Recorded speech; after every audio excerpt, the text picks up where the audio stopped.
Hello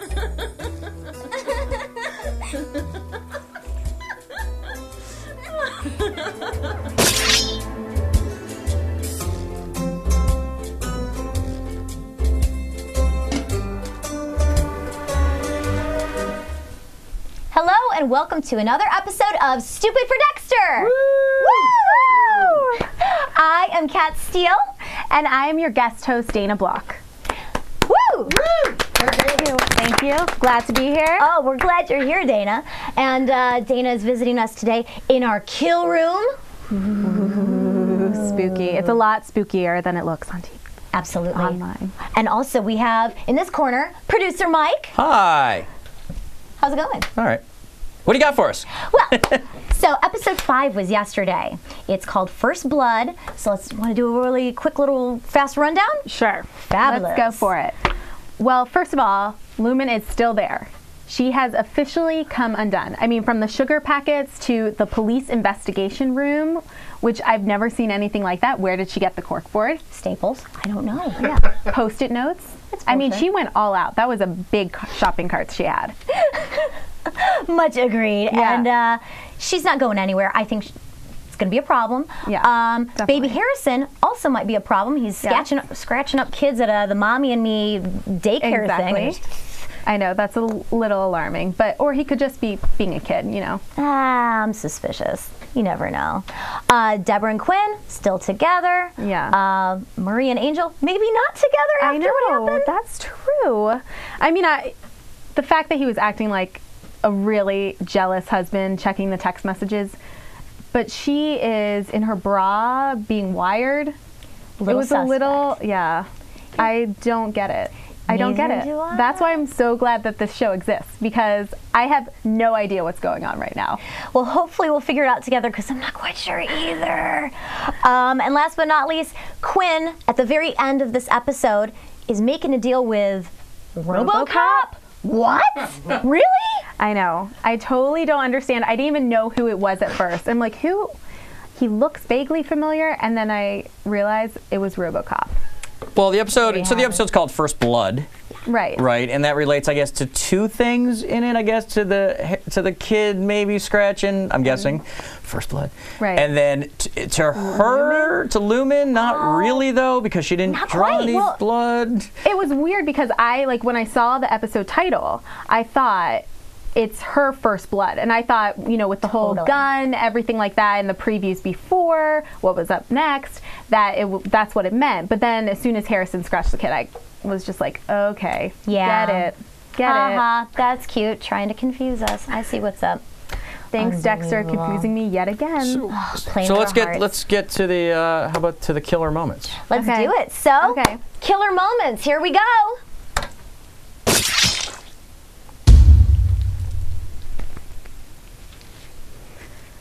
So first off, we have Dexter at Mommy and Me.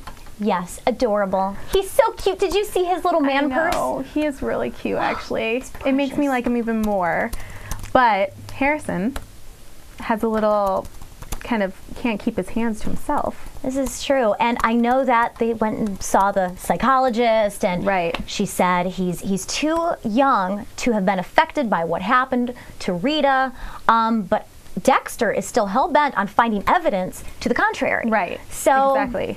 You know, I guess I understand. Yeah, I mean, I just think that he's being a little boy, and we're kind of reading into it and trying to figure out, you know, because his baby was born in his mother's blood, just like how he was, and he, you know, and now he's obviously a serial killer. So I get it, but at the same time, I just thought, really, you're just trying to confuse me, so I don't pay attention to like the other confusing things that are happening that to me don't make sense this whole season. Exactly. You know what I mean? Oh, I totally hear you. It's just another little tidbit of info where it's like, yeah, it could mean something, but it might not. And there's so much else going on. I don't know why the concept. You know what? Also, if he's a sociopath, wouldn't you think he'd be proud instead of concerned? He's like, oh, very good job. You get a good swipe in there next time. I mean, he kind of was. There were moments of that, but he's so concerned with making sure Harrison's okay. And it's strange because he's also trying to make sure Lumen's okay. I know. Why does he suddenly care about other people? This is not the Dexter we know and love. I don't like it. I don't like it. I like it when he's in for himself. Amen, sister. So not okay. Ugh. So, moment number 2, Dexter goes back to Boyd's house, starts hunting around, finds that stuff has been torn asunder, and there's blood everywhere. Somebody was sneaking around before Dexter was. And there's a fingerprint. And you get really excited because you think it's going to be like this other, rapist or, murderer. Somebody, the accomplice, anybody. And then it's Lumen. It's goddamn Lumen. Of course it is. I can't. The weird thing with that is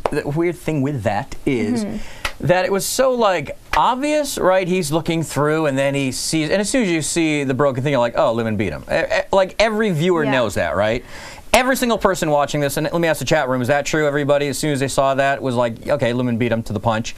But then he goes through and he collects, and you left a clue. You're not that neat. And it's like, he's smarter than that. The writing's smarter than that usually. And then he matches the fingerprint, and we're like, what's the point? And I guess it was just to put the little kid on his knee as he's going through the fingerprints. I don't understand even that point of it. I know. Was it just to, we're a little short, we got to add to the script? It had that kind of feel to it. I call it a Scooby-Doo moment. Yeah. Where it's like, ooh, detective work, we found a clue. That. It's like, no, Dexter is a veteran police member. Like, this is, he could have seen by how clumsy the break-in was and the blood everywhere. I mean, well, and also too, just like with the guys that were there, I mean, they had a key. It's not like they, had to break in to go with these girls where Boyd is. Obviously, they were in on it, Right. So, agreed. I didn't even think about that. It's not even like something where they would need to break in, like, they've obviously been there before, numerous times. Okay, well, Tim Pones, I'm guessing is the name. Dexter's getting more sloppy because he has a lot in his hands, is what he's thinking in the chat room. Needs to get rid of the baby. I know, but I mean, no more baby. All right. The answer's very simple, people. Yeah, I mean, Harrison is kind of holding him back, and I hate to say that because he's an adorable little boy, but for 2 seconds. Yeah, but then I mean, if you're messing Dexter up, then you're gone. Done. Done. Lumen, done. Harrison, done. She should have been done. I mean, she should have even happened. Makes me so grumpy. Oh well. I will really see. Fingers crossed, because you know what? The writing's been odd on this episode.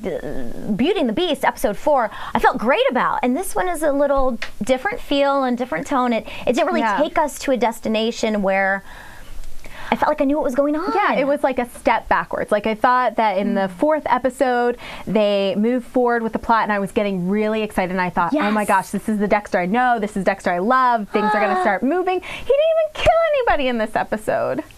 I know, he threw a hissy fit. He hasn't killed anybody.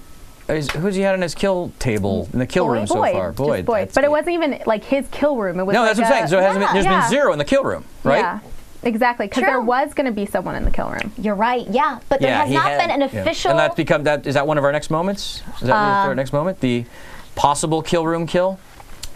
That's one of the moments we can talk about. We actually had something else. But all right, go ahead. We're not limiting ourselves. No, I just thought it naturally led to it. But go ahead. Oh, well, that's a no, I'm not stepping on. No, go into your moments. Keep talking. Ignore me. All right, well, fine then. Miss Fabulous Dana Block, would you like to talk about number 3? All right. Well, Lumen actually panics when, I actually think this is a great scene, and I think Julia Stiles, who I've because I hate her character because she's totally messing up Dexter's life.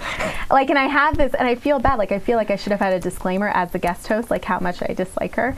But that scene was amazing when she was in the airport and she was getting patted down and freaking out, and just the way it was shot and everything in her face and just that panic. And it was the first time I sympathized with her, and I felt that, all these terrible things had happened to her, and I got it.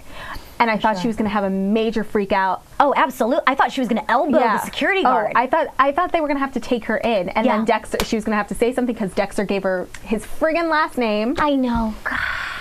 Yes. Which... But no, I agree. It was a really nice look inside of the chaos that's going on. So you kind of get why she's putting sugar on the table rather than in her tea. Nuts. But and God knows what this is. Is she rolling sugar joints? I don't know. She's just. And how pissed would you be if you were the waitress at that cafe. That girl comes in every morning ruining all of your sugar packets. And that's not just Splenda. That's like raw cane sugar. That's the good stuff. I know. And we were talking about this. Where does she get the money to have that much sugar? To afford that? I mean, obviously she's having something else. I don't get it. It's not. I don't get it. It just doesn't make sense to me. I don't like it. I don't like it one bit. And Dexter doesn't even question it. I know. And he had her stuff. He went through all her things. I know. So obviously he didn't find, like, if she had money on, like, that would have been known. I mean, from what we know, there was the note and clothing. I mean, maybe there was more, but this money is just. And her parents don't know where she is. Exactly. So it's not like they can wire her some stuff or she's taking things out. Sounds like they wouldn't anyway. Yeah. And the guys would have taken her wallet. Yes.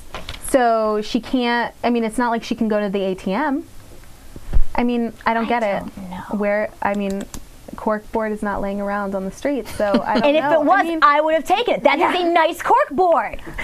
It's a fabulous corkboard. Those are like $50 at Staples. I would have posted my to-do list on those. And they would have looked beautiful. I'm completely lost to what we're talking about now. Corkboards. Corkboards. Her room. Her motel room is gorgeous. Oh. It's like nicer than the police headquarters. I know. So they got a good prop department is what you're saying. No kidding. Also, too, she had photos of him. I mean, photos of the guy she suspected. So she had it all plotted out and planned out.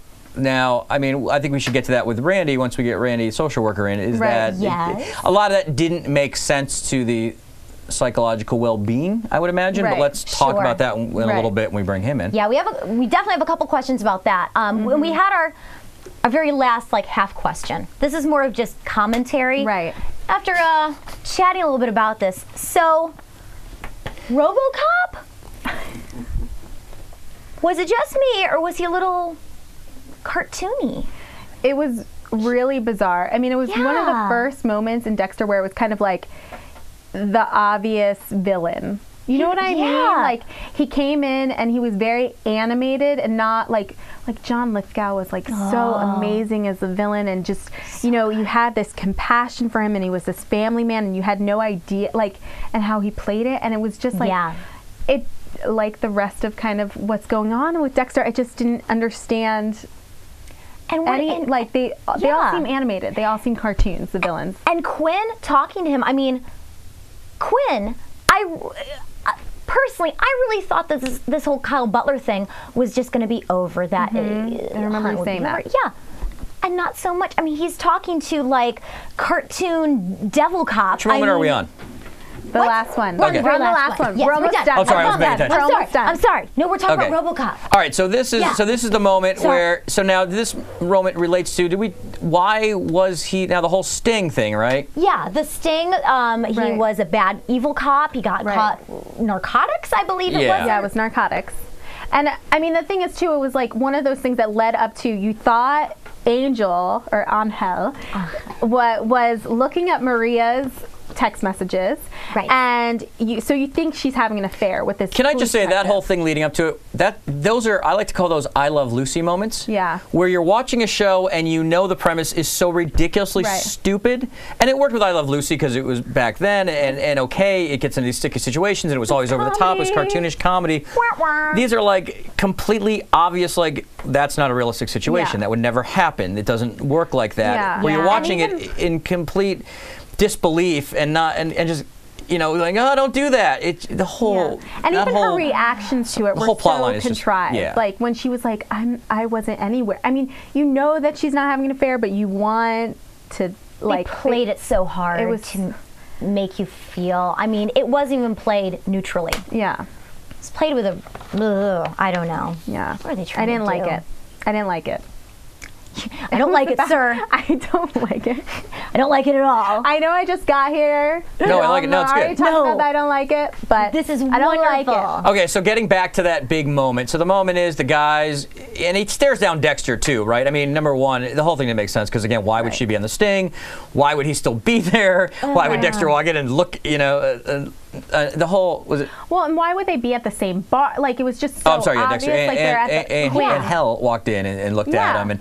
Right, so none of that made sense, and the Sting. Okay, so now you go forward in the sitcom-y way, and now they're both at the bar talking to each other. Well, I'm sick of these people he was also too. on leave too, so it wasn't like, I mean, at least I think like at this time he's on leave, so he wouldn't even know that that sting's taking place. He wouldn't have known that. So the he big got in moment, trouble. is Quinn talking to RoboCop. So we're gonna call him. Do we have it? What's his name on the show? I'm gonna just keep saying RoboCop. We don't know his name. He's like we don't know who he is yet. So Shady okay, cop. so the big moment Shady is cop. Quinn talking to him because now Quinn's not Dokes anymore. Maybe this guy's Dokes. I think it's just a simple way of the writers probably going, well, this is leading up to Dokes again. How do we change this? Let's bring in another guy. It's very odd, but I guess that's one of the big moments, right? Yeah. If we're following. So right now we're looking at this season really is 3 A, B, C plot lines, right? We got Dexter and Lumen.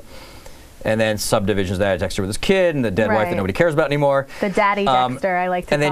And then you got B plot is, I guess. Senta Mort? No, that's part. Would you say that's Well, C? yeah, I guess that's like a runner. We'll call that a runner. Fine. In script terms, it's a runner. All right. The B plot then is Angel and the wife, and who cares?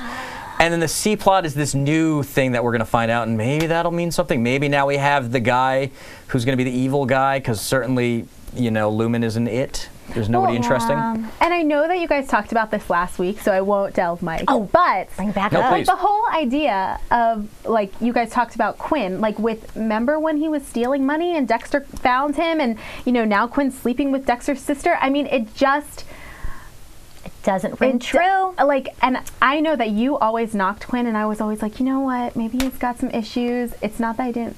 I didn't have anything about it. I thought he was a little suspicious, but I thought he cares about Deborah. And now, no. There is evidence coming out that he is shady. He is a shady cop. He is a shady cop. He's shady cop. The other one's RoboCop. RoboCop and shady cop, and they're in a bar together. There you that go. Sounds like RoboCop and really shady cop walk into a joke. bar. That's a really bad joke.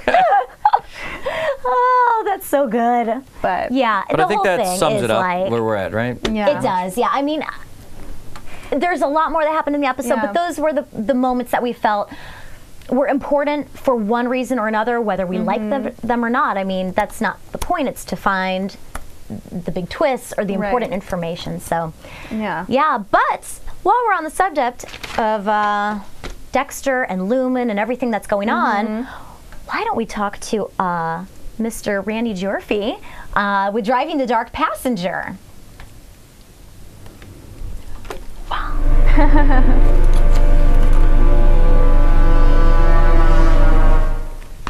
All right. So Driving the Dark Passenger is a segment that we do where we talk to social worker Randy Jorfi. He has a great long history of dealing with psychological issues and helping people and counseling people. So he's a fantastic resource for us to talk to really get into the depths of the characters, especially Dexter, and see what's going on with him. As much as I love Dexter, I also want to know what's going on with Lumen, because who knows? It's crazy talk. Yeah. So, Randy, are you here? Randy. Good evening. Good evening, Dana. Hi, Randy. It's nice to meet you. Hey. Oh, it's so awesome to have you here. Randy, thank you so much. Thanks for having me back, Kat. Yeah. Well, I mean, I'm so glad that you're here, because it seems to me like this whole episode deals with like post-traumatic stress, like not only from Lumen's perspective, but also with Dexter's perspective of like how he feels like Harrison's post-traumatic stress, with the scratch. Absolutely.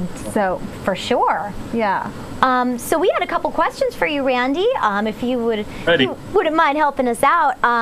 So one of the questions we have is, because of her kidnapping and abuse, Lumen seems adamant about hunting down and getting revenge against the people who hurt her, which makes sense. But I did a little bit of research, and I discovered that, and this is a general statement, this is certainly not, for every case. Women, when they are attacked in a similar manner, they tend to turn inwards or hurt themselves or react in a different way. But Lumen is coming out with the claws, and she wants revenge. The claws and the gun. Yeah, and the gun. Where'd she get that? Staples. Yeah. I heard they're on sale this week. Oh, well, geez. was wondering what your insight into Lumen's behavior is. Okay, we'll do a couple then. So you started, Dana, with post-traumatic stress syndrome. That's been around, kind of different terms, but it's been around since the American Civil War. It's been called something way back then. It was shell shock in World War I. It was battle fatigue in World War II. Now we call it post-traumatic stress. Kat, you're not going the wrong way. For some people, they will withdraw. That's part of what can happen with post-traumatic stress. But the other thing that can happen is extreme feelings of anxiety. Okay, we're seeing that in Lumens, but also extreme anger. And that is kind of all over the place with her. Another term to throw at you, we'll do one more psych term tonight, I guess, is fight or flight. I don't know if you've heard of that one. Right. So in a very scary situation, you know, you're cornered, you may put your hands up and want to fight. That's one response. Or like a deer in headlights, you may run and fly. Well, Lumens, if I'm allowed to go with it, at the airport, what you saw was something that we call hyper arousal. While they're patting her down, she's reliving what was going on with her when she was locked up. So Dana, I was ready for her to just go off, freak out, and have to get tackled.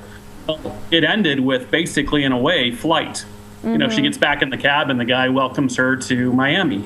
She isn't flying back home, literally. She's going to go, right now she ran away from that situation, but she's going to go back to her anger. She's ready to get revenge. So not really unheard of then with PTSD. Yeah. Well, it's interesting. She's fighting them, flighting them, fighting them, running away, and I don't know. I mean, I guess it's whatever she needs to do at that moment to survive. Well, I have a question on that. I mean, I guess related. Do most, you know, most people in that situation, I always read, and maybe I'm wrong, that do females more than usual turn inward rather than get revenge? They hurt themselves when you become you know, when you go through something like that, or is that sort of a normal thing she's doing to want revenge instead of, you know, destroying herself, or how does that usually work? We'll go, I can't get too stereotypical here, but right yes, now, more obviously. times than not, you're going to see women be more passive or do more of the flight, more of the withdrawing, avoiding the situations. That might be the norm, but again, both genders can go the other route, extreme anger. And for her right now, it's revenge. Plus, we are talking about the show Dexter. Yeah. So True. It's scripted. Right. Touche. it's not going to be passive, not on Dexter. You know, she's the thorn in his side right now. He seems to have some issues with wanting to protect her. At one point, he had to kill that man that was on the table so she wouldn't have to. He's showing a certain level of Dexter-style chivalry. Yeah, it's white knighting, but with a knife. Yeah, very well put. Knifing. Well, now we didn't discuss, I guess while we're on that, we might as well roll into that, the whole, the dad, for the first time ever, freaking out, which is obviously Dexter's subconscious, telling him what to do, and I guess his logical mind almost, because it's like, you're not thinking clear, you're not, I mean, that's the first time we ever saw that kind of freak out, and then of course the reason was, hey idiot, he's you know, he's a pedophile, therefore he has a tracker on his ankle, so that, I thought that was pretty interesting to see that. Yeah, that's a huge detail, it seemed like. Yeah. No, definitely. And it was like the first time we did, I mean, you're right, like the first time we saw Harry just screaming, and the first time, I mean, the most Dexter has screwed up throughout the season. I mean, he keeps little by little is screwing up, but it's just getting bigger. The mistakes are getting bigger and bigger and bigger. Yeah. And I'm curious to know where this relationship with, you know, Harry being Dexter's psyche, you know, his conscience, his little Jiminy Cricket, where's this relationship going? Because, I mean, the nanny's back now, and I know that you, Randy, last week you discussed the maternal figure of the nanny, and, you know, Harry seems to just be losing his patience with Dexter. Do you have any predictions or insight into where Dexter is gonna get his moral ground from here on out? Is he gonna keep continuing to ignore Harry, or I have no idea. Or turn to the nanny, like maternal versus paternal, or insanity. I was hoping that, I think a couple weeks ago, I was saying that the nanny was going to become the new conscience because Dexter was actually following her lead. But they really watered her down, at least in this episode. There was, I missed that. I was liking that she was going to get all creepy. And that went away. She was so mild, like the proper nanny in this last episode. What was she on for about a minute and a half or so? If we were lucky. If that. I thought she was going to be the conscious. I don't see Harry going away because it's kind of fun that he's getting livid. You know, do you hear me? And very calmly Dexter's like, yeah, I hear you. But he's not listening to him. Yeah. He hears him, but he doesn't obey like he did in past seasons. No, definitely. And it's very, I mean, he just kind of blows him off, which he's always kind of turned to Harry. Yeah. He's never really just ignored him. And totally. It's like he's ignoring his better judgment. I mean, he is. I mean, he's shooing him away pretty much. When they're in the kill room, he's like, yeah, I'm kind of busy right now. Yeah. It's bizarre. Well, I feel like he also has this, you know, to me, Dexter is like a father figure towards Lumen and obviously for Harrison, and he is kind of, the more he becomes these father figures, the more likely he's just not following the code. Do you know what I mean? And it's just making me so mad. And he's not killing as many people. And he's too busy white knifing. Yeah, exactly. Exactly. That's a Dana term. Awesome. I patented that. Do you want to ask the next question, Miss Dana? Yes, definitely. Ooh. So, you know, Lumen seems unstable. You know, we've talked about this. She's unstable. She's obsessed with revenge. And she's turning to Dexter in order to really, you know, have him kill these attackers. Is there anything that he could do in this situation? Like, if you were advising Dexter of how he could control Lumen, is there anything that he can do rather than kill everyone that she ever looks at, that looks at her funny? Like, I mean, blow up the cafe? I don't know. Yeah. The bridge. You had to throw that little caveat in. Okay, Dana, earlier you did state one of the big problems. Dexter actually told her his name. His real name. So asking me what can you do outside of killing her, that's good. That's going to take some good writing, because unless he can have her go insane, have somebody else kill her, or just somehow, you know, she's killing someone. We're allowed to talk, Mike, about the previews? Yeah, we can talk about previews. Yep. Earmuffs anybody who doesn't like to watch the previews. We were talking about previews. Okay. The chat room said it was okay. So answering the question, going to the previews, we now know she's killed somebody. Okay, now there's something in it maybe for her to keep her mouth shut, except that it does make her more dangerous. Is she done killing? I doubt it. Depends on what they want to do with this season. Right. But she's either going to get caught or she'll get killed trying to kill somebody else. Just a short answer to your question, no, I don't see him getting rid of her without her life being ended. And I guess the Dexter sharing his name, was that supposed to be our first moment, I guess, of him trusting somebody? Was it like a trust thing because he always gives fake names and he almost just did it freely, and it almost seemed like he felt like a load off when he was able to do that? Is that? Most definitely, Mike. He's trusting her. And he's really believing in her that she's going to get on the plane. He wasn't, unlike himself, where he looks at all these different, you know, A plus B could equal C, or he's going to do something different here. He just assumed, okay, I've given her the plane ticket. She's going to get on the plane. Everything's hunky-dory. Yeah. He really trusts, not just with the name, but thinking that this was going to go smoothly and she was just going to go back home. Well, that's what I thought was so interesting about this episode was, and the past episode was that Dexter keeps kind of trying to control Lumen, like, trying to control his own psyche almost, you know what I mean? Like, because he's telling her, like, you've kind of tasted revenge and you have to stop now because obviously I can't stop.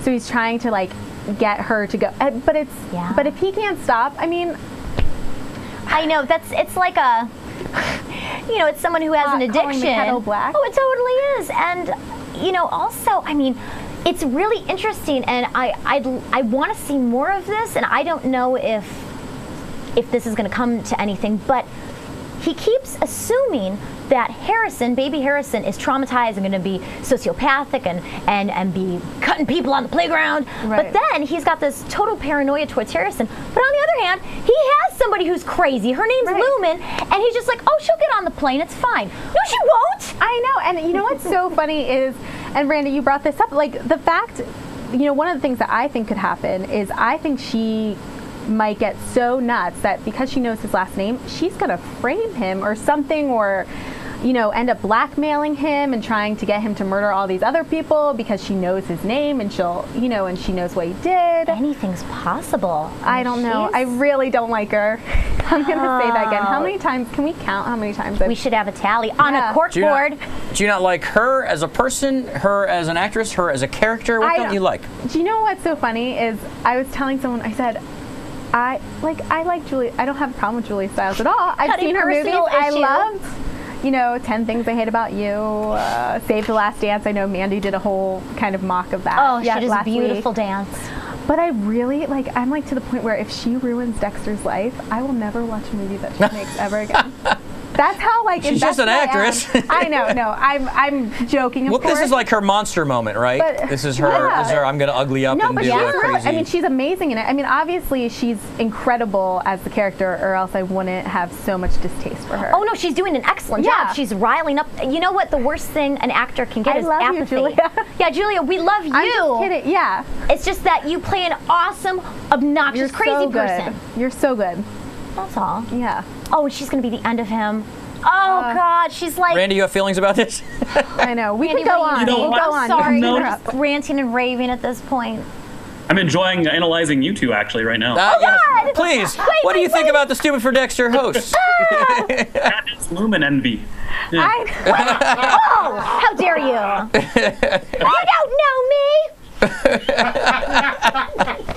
Actually, you kind of do, Randy. Oh, God. Well, my favorite part about, like, watching the show itself is the fact that you talk about, like, can't they just die? Can't he just kill her? Like, every episode that I see of Stupid for Dexter, and I'm like, simple. This is why I'm going to have so much fun with Kat. That's an interesting question for Randy. Randy, how psychologically, sociology, whatever you want to call it, how would you, I mean, all the fans do like that, right? All the Dexter fans want to see killing. Now, if that happens in a normal society outside of a fictional thing, you'd be like, that's not good. But is that just an escapist way for us fans to enjoy something that we're just voyeuristically enjoying? Or what, psychologically, what does that mean about everybody watching the show? Mike, that's 2 weeks in a row that you're saying it better than I can say it. So. That's the question, but then you answered it really well. All right. Yeah, it is. The whole show is voyeuristic. We get to watch a serial killer and even enjoy him because he only kills bad people so far. So far. You know, we didn't. Wait, yeah, well, that guy was mean. Your first guest on your first episode, the actual guy that he killed. He was mean, but was he necessarily an evil bad guy? Right. Yeah, he didn't qualify under the code. Yeah. No, he totally broke the code. So we already saw the code broken in the first episode. Right. Yeah. And then I knew that. Oh, it's all downhill from there. I knew. Unbelievable. See, I like what he's doing with Harrison. You're talking about Harrison a little bit, but by my count, in 2 episodes now, he's used Harrison as a prop 4 times. Yeah. Oh, that's right. Didn't he use it? He used Harrison to barter for information? Yeah. Yep. To get to see who Lumens was, he had the whole group go off in a corner and hold the baby. That was a great escape for him. The lady that smoked the cigarette in the motel room, perfect prop to use to get what he wanted from her. And then later on, to get the nanny back, he's holding the baby, again, as a prop. And then yesterday, briefly, the lady that provided him with the information on the guy who wanted to see pictures and all that stuff. That's kind of a mild set, but so far his baby is a prop. I kind of like that for Dexter. Yeah, that makes a lot of sense, and it also kind of goes back with how he, with like the trilogy killer, like when he was paying attention of how he would, use family in this whole like mission of building these houses in order to kind of hide his evil doing. Family's a prop. Ooh. Oh, Randy, you're blowing my mind. I know. Same. I'm so glad I showed up for this one. My goodness. Well, Randy, thank you so much as always. Yes, thank you. So much insight. It was illuminating. Wah, wah, wah. I'm full of them. Nice. Oh, that was awesome. Randy's fabulous. He's new info every week. And that's the first thing I think after I watch an episode. It's like, I've got my notes and it's like, I'm trying to figure this out. I'll just ask Randy. Right. Exactly. Why think about this? Exactly. Nah, he's awesome and we so appreciate having him. And it helps with like the predictions too. Which is what's next? Wow. That was Dana's new. Nice. Boom. Nice. Bravo, segue! And not one of these, but one of these. That was beautiful. See, I'm taking notes. Oh, I know the format. I trust you. Just kidding. So predictions. I've got a couple. You got a couple. Yeah. Shall we share them? Sure. All right. Well, Lumen, Red Alert. Right. She's super bad news. I have a feeling, my prediction is, yes, there will be a killing next week that will bind Dexter to the situation. Up until now, even now, he's been able to just, he could have killed her at any moment and just got rid of her. I have a feeling that next week will bind them together. Oh, exactly. He's, you know, in it to win it. Yeah, next episode, because she's gonna shoot somebody. He's gonna be there for it. That guy is gonna pop, because now since we're talking about previews. That's right, previews. So earmuffs if you're anti-preview. But the guy who like falls, you know, he's like about to get one of the attackers, and then Lumen, because she, you know, shot some, you know, who even knows if it was a random or if it's a real attacker.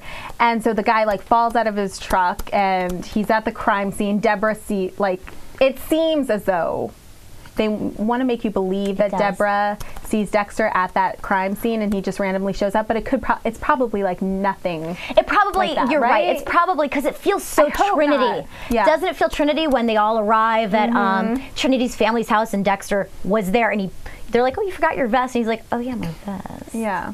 It feels very, but I mean, I don't know.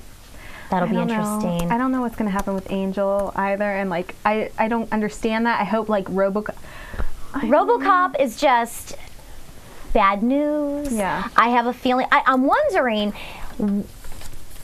I know it was a little bit murky, and maybe I missed some information. I'm wondering if they have a previous relationship, and if so, what if? My first thought was, Luke, I'm your father, but you know, that might just be me wanting to make stuff up, which I tend to do. But Elaine, you had a really fabulous, sorry to put you on the spot, you had a fabulous theory about the Venezuelan cop who keeps showing up and nothing's really happened, but they're highlighting her anyway. Yeah. What are they setting her up for? I know, what do you want to say, or do you want to keep it sneaky secret? Well, I said last week about the Venezuelan cop. Yeah. I'll cover the TriCaster. Yes. Because now, you know, you predicted that Angel and Maria were going to have, you know, things were really going to become a huge problem. And They're getting shaky. Right. I mean, there is trouble in paradise. Oh. Yep. Trouble in Miami. And here we go again, and we're seeing Deb getting more friendly with her. Yeah. Which is, you know, going to bring her more, and she's already, you know, it's a setup. It's a setup for Batista. I'm sticking with it. Well, I mean, these office romances, do they know. ever really work out? I know. That's why you don't get involved with your coworkers. No, you don't shit where you eat. Oh, brother. What? Nothing. That's what I say. All right, so we got all the predictions down? Yes, I also, let's see. What do we think about Harrison, though? Like, I really think that it's just him being a kid. I agree. I think it's too early to even predict that stuff. Kids have those awful fingernails. Right. You know, if you've ever babysat or if you have kids of your own, you know what the claws are. They're like little Wolverine. Yeah, no, I mean, sometimes I walk by somebody and I by accidentally scratch them. You know what I mean? Like, because you have awesome nails. I did them for tonight. They look fabulous, too. By the way, they're gorgeous. They're very gem-like. Yeah, exactly. That's truly, what I was going truly for. outrageous. And also, I had a really stupid, incredibly stupid conspiracy theory. Okay, I love this. Quinn and the nanny, are they ever in the same room at the same time? What? No. Mrs. Quinnfire. No. Oh, hush you. I'm gonna disagree. I'm gonna disagree with that one. Fine. That's the only thing I disagree with you on, actually. Don't play out of all the things that you've said. That's all right. We'll see who's right in the end. But you know, whatever. I guess I'm leaving. Fine. You go ahead. Guest hosting again. Flip the table. You've had me at Quinnfire, and I'm leaving. I'm walking out. We've lost Dana, guys. Descent Dexter says Deb and the tattoo lady are going to fall in love. Oh my gosh. Oh, yes, Michelangelo. Yeah. Shane from the L Word. That'd be adorable. Tejas74 seems to like Dana. That's all I'm saying. Congratulations. There you go. A regular. I agree with Dana no matter what she says Tejas74. Well then. Awesome. Wow. Building up your army. There you go. All right, why don't we bring in our special guest, as always, as I prepare. I've been waiting for this. This is going to be fun. So now is the time on the show when we bring on the wonderful Paul Goebel. He is the king of TV. He is the man who knows all trivia in the universe. so you can try and stump him. This is a segment we call Stump the King. People get to see this. See, the live people get to see all this stuff.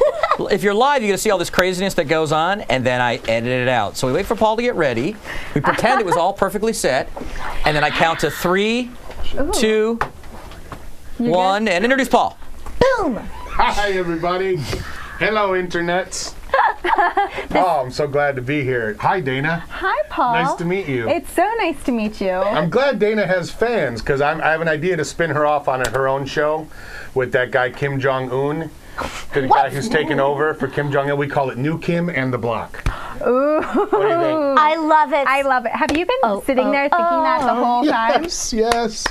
I thought, what joke can I make about New Kids in the Block? Now, let me ask you this, Kat. You say you don't shit where you eat. It's a bad idea to work with somebody. Generally. It's a bad idea to work with somebody you're involved with.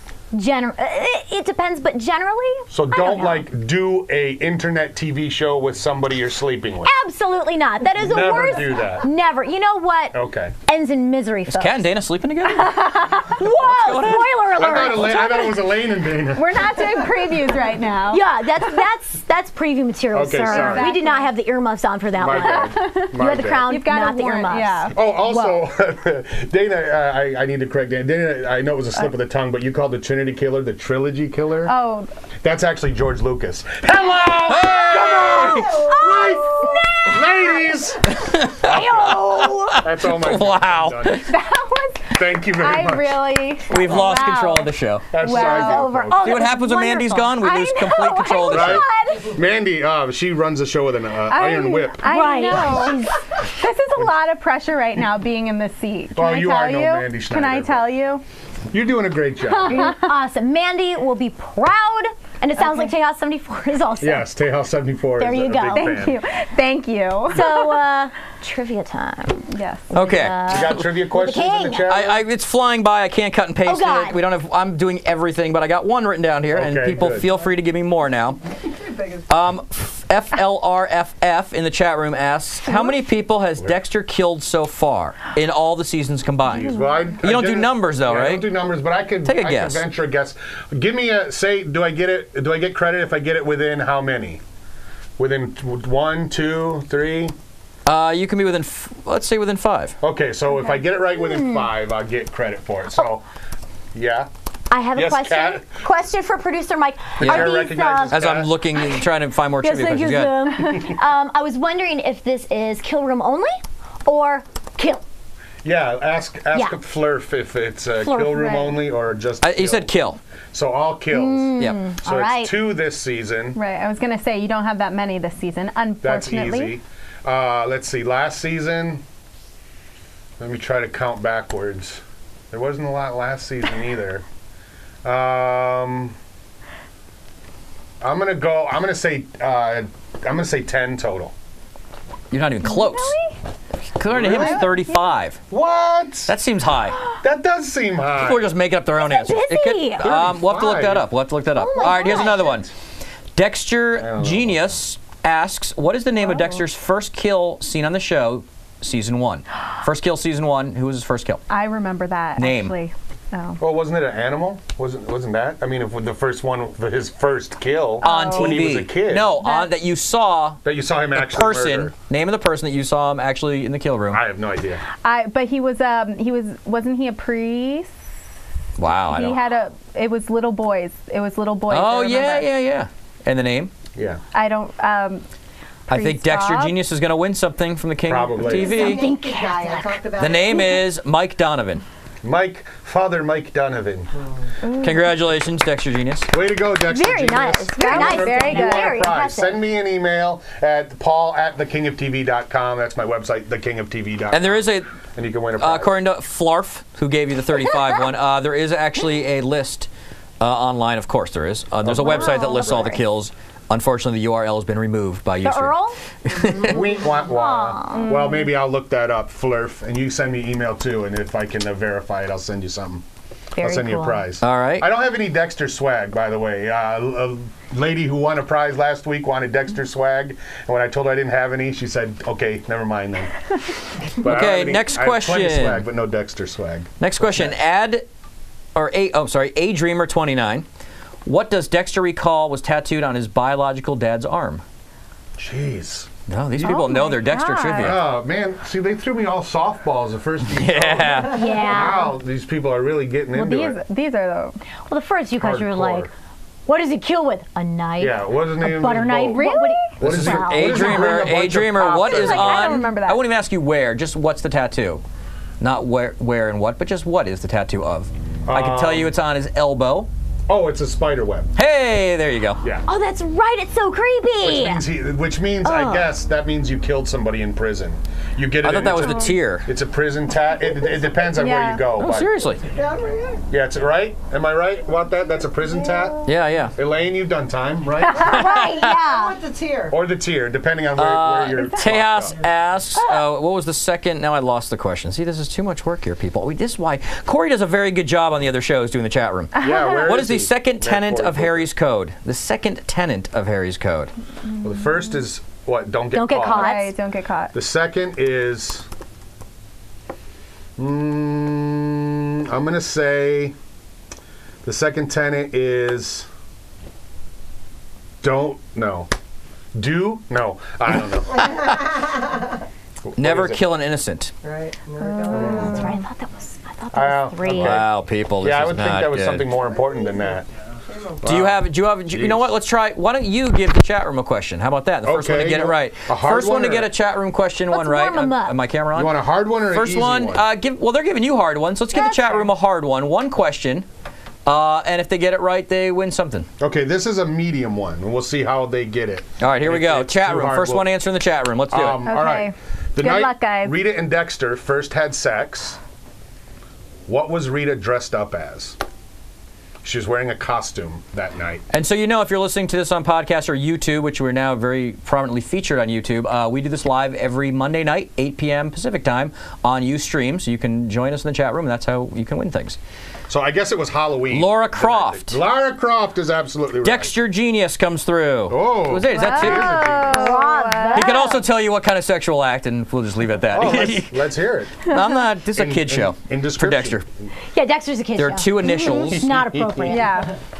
It wasn't Okay. sex though. See, Yeah. they're saying it's not sex. No, What? Depends on what your definition If you're is. Catholic, I guess it's sex, Yeah. or it's not sex, or I don't know. No, that would, yeah, No, no. it was- All right, whatever. If somebody ejaculated, then sex is involved. Wow, we are now right. we're now going down the hill. That's what I At call least on we've YouTube. defined it. Here's what we're gonna do. Since I mentioned YouTube, here's what we're gonna do with, and we've talked about this. We have not talked about it to you people. We are going to put Dexter trivia online on YouTube. Paul, after the show, we're gonna record Paul asking you 5 questions. Let's say 5, right? 5 Dexter questions. Of differing Levels of Dexter. So yeah. then on Levels of YouTube, you Dexter can and popularity. video in your answer or put it in the comment section, and we will take all the right answers and then randomly pick a winner. And we're going to do that every week. So it's interactive on YouTube. So YouTube, look for our Dexter Trivia game number 1, I guess we'll call it. Yeah, and so we'll the have that up people- by tomorrow. Yeah, so the folks Or who if can't you're watch watching, it's already live now. can see that Yes. and be involved. So we're going to start doing that. So look on YouTube for our Dexter Trivia, and you guys can win. That would be Do we have anything else? Now it's gone downhill. Now it's all about the sex stuff. People. According to Bill Clinton, Perfect. it's not sex. Very good. Oh, Dead Pixel God. Live. Touche. But now, Dexter had a lot of sex with Lila, correct? Right. There was that was full That- on. Oh, 100%. yeah, him and Lila were all over I They the were know. definitely doing it, and he at least had real sex with Rita once. By the way, Right. if Oh, anyone was ever yeah, curious that if makes- Rita is coming back in a flashback or anything, No Ordinary Family got picked up for the full Right. season, so I don't Right. think we'll see I her. highly doubt it. A on little Dexter busy. again. Yeah. Yeah, she's a star of that show. So she's no really good. dead. I thought they were going to bring her back because that would just make sense. Like Harry With Ghost Western- Dad? Yeah. Awesome.